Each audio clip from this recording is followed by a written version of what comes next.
I'm Louisa Lim. I'm the author of Indelible City, Dispossession and Defiance in Hong Kong, which is shortlisted for the Stella Prize. Indelible City is a non-fiction book about Hong Kong, but it's also about history and about who gets to write history. So I grew up in Hong Kong and I was always fascinated by the history of the place and who got to tell the history of Hong Kong, because it's a place that has had two colonial rulers and its history has always been written by them. And what I wanted to do was to recenter history, to allow Hong Kongers to tell their own history.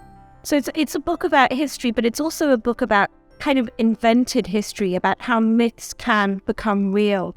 And part of my book is this exploration of this man who became an icon called the King of Kowloon, who was this crazy trash sorter who believed that the peninsula of Kowloon had been stolen from him, and he spent half a century writing on the walls of the city, saying that this was his land, and he became this incredibly famous artist, the most valuable artist in Hong Kong, and this iconic figure.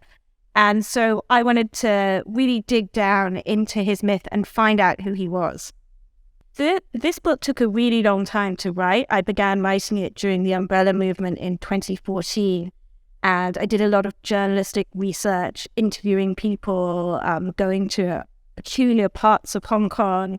I also did a lot of academic research as well. I spent time in libraries, reading documents, and I did a PhD along the way on Hong Kong identity. I was really delighted to be shortlisted for the Stella Prize because I just think it's a really great prize that brings a lot of work that might have gone sort of under the radar into the public view.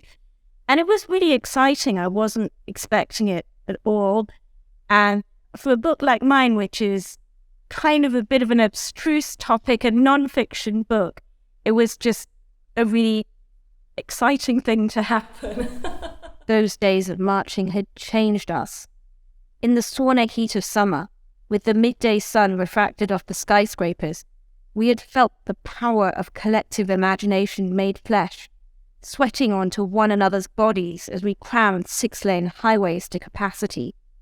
We were daring to write our own story, even though the conclusion had already been written for us. Looking back, those days of protest felt like a fever dream, at once beautiful and harrowing. One day, buried in a box, I found a memento I'd bought at one of the first marches. When I unfolded it, my heart caught. It was a cream flag bearing a picture of birds flying through turquoise clouds against the words 100% Chiao or 100% free, written in black graffiti-style characters. In one corner were the English words, "Let us stand up as Hong Kongers."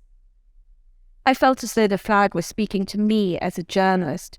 To stand up is not to kneel or to crouch or to hide behind the convenient shield of reportorial neutrality. In circumstances where morality demands a stance, even-handedness is an act of cowardice. A fisherman at sea cannot be neutral about an approaching typhoon. His very existence depends upon not being swallowed by the towering walls of water pummeling his tiny boat. But the closer he is to the storm, the better he can describe its keening winds, its stinging rain, the sickening pitch and swell of the unsettled seas, the sheer destructive force that shreds everything in its path. When I worked at the BBC, we used to talk about the value of stand-back pieces, where the correspondent is removed from the situation, like a kind of journalistic demigod. But distance is a privilege that Hong Kongers, no matter where, cannot enjoy. There is no escape from the horror of watching your home be destroyed. From a journalistic point of view, standing back would be a dereliction of my duty as a Hong Konger, though standing up feels like the repudiation of a career of carefully weighed distance and neutrality. It is, however, the most honest approach that I can muster.